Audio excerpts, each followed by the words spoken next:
Hello, I'm Dr. Kajal from Jaipuria Institute of Management, Lucknow. And this is a flipped video based on developing dynamic listening skills.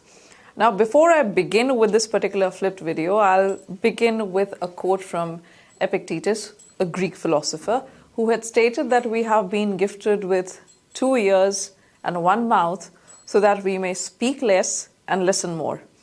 So this video is going to be telling you about what listening is. Beyond that, we'll be focusing on the differences between hearing and listening. And there's going to be a little bit of assignment that I'll be giving you to do, which I would expect you to complete before we meet in the next class. So off we go. If we talk about listening and hearing, forgive the typo over there, it is listening and hearing. What is the difference between both? So ideally, if you have a look at this graph out here, you have got a column and you have got various parameters on which listening is different from hearing. So ideally, if we begin with the meaning itself, the first states that hearing refers to one's ability to perceive sounds by receiving vibrations through ears. That's simple. Whereas, if we talk about the meaning about listening, it says listening is something done consciously that involves the analysis and understanding of the sounds you hear. What is it? This is the second question. So hearing is in fact an ability, whereas listening happens to be a skill. In terms of the act involved, hearing happens to be a physiological act, whereas listening, mind you, happens to be a psychological act. When we talk about what hearing involves, well, it talks about receiving messages through the ears, whereas listening is interpretation of the message received by the ears. The process itself, in terms of hearing, is a passive bodily process. However, when we're talking about listening, it happens to be an active mental process. Similarly, if we talk about the level at which this occurs, hearing happens at a subconscious level. I mean, I've been gifted with 2 ears. They function absolutely well, which is why I'm able to hear if there's a bomb blast outside or if there's a cracker bursting, right? However, if we talk about listening, it happens at a conscious level. Also, when we talk about the number of senses which are involved in the act of hearing, it happens to be just 1. Whereas in the act of listening, it happens to be more than 1.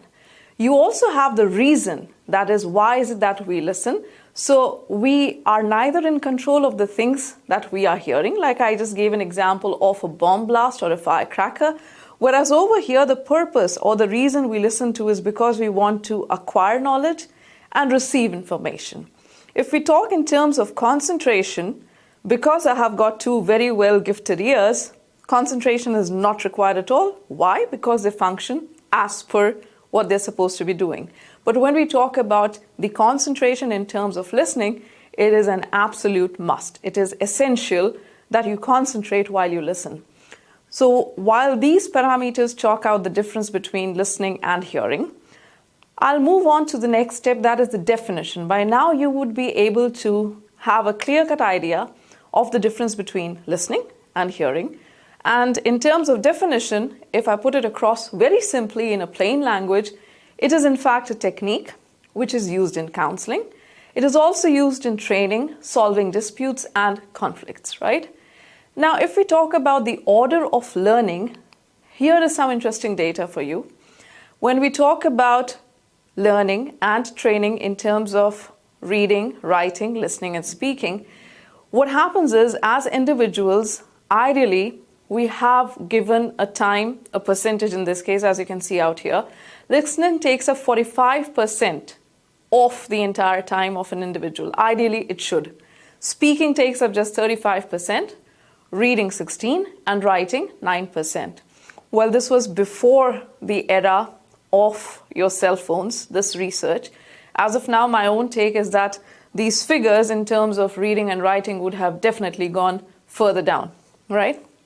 Now, fun facts about listening is that as humans, we tend to listen to words at a rate of 125 to 250 words per minute. However, the human mind is able to think at 1,000 to 3,000 words per minute. Now, this gap that you see out here means that when an individual is speaking, my mind wanders off quite naturally because I can think at a much faster rate. which is why it is important that when you are listening, you have to give your full-fledged attention and avoid or hold your mind from wandering off to other places. A fact added on to this is after a particular period of time, that is, just say after 6 hours of whatever it is that you have listened to, 20% is retained, and 35% of businesses claim that listening is in fact one of the top skills which they seek in their employees. However, the drawback is that less than 2% of these businesses tend to give formal training on the art of listening. So that's food for thought in your case.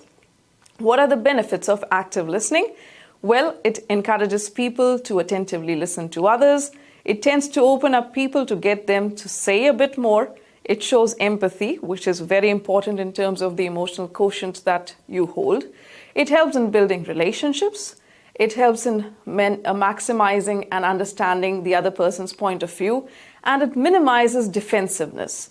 So these are some of the benefits of active listening.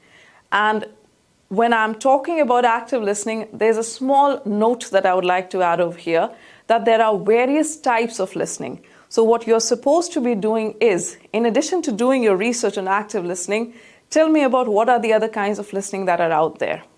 Now, moving ahead, when we talk about the key concepts involved in listening, it is involvement, right? Involvement in the sense that when a person is speaking, you actually hear them out with full concentration, which means you are in fact listening. You should observe the person who is speaking, resist distractions, ask for questions and ask for participation. Beyond that, you should delay making any judgments. And apart from that, the traits of active listeners state very candidly, and it's again fact based on research, that people who tend to be active listeners take up just 30% of their time speaking, whereas listening takes up 70% of their time, right? So contrary to what you might have thought, that active listeners and active speakers, people who are good leaders, in fact happen to be very effective listeners, right? In addition to that, if we talk about the skills which are based on listening, you would be brushing up on your management skills. You would learn how to continue learning because there is a variety of information out there, but information does not amount to knowledge. So you have to listen very carefully and critically in order to analyze what is it that really holds value for you. It helps in building your negotiation skills. And like I stated earlier, it helps in building your emotional intelligence apart from team working skills. There are various barriers, and I'm just going to be listing out these barriers. The first is physiological, second is environmental, third is attitudinal, you have the socio-cultural, you have the semantic. I have given an example out there so that you're able to make more sense out of it. Beyond this, once you have seen the barriers, go through the list which I have just given you and try and find out what each of these barriers is. We'll be discussing it in class. The steps involved in listening basically mean that you should paraphrase whatever it is that the speaker is saying. You should reflect upon what the speaker has said. And beyond that, you should ask questions to know that whether you have made sense of what the speaker is saying in the context in which it is being spoken.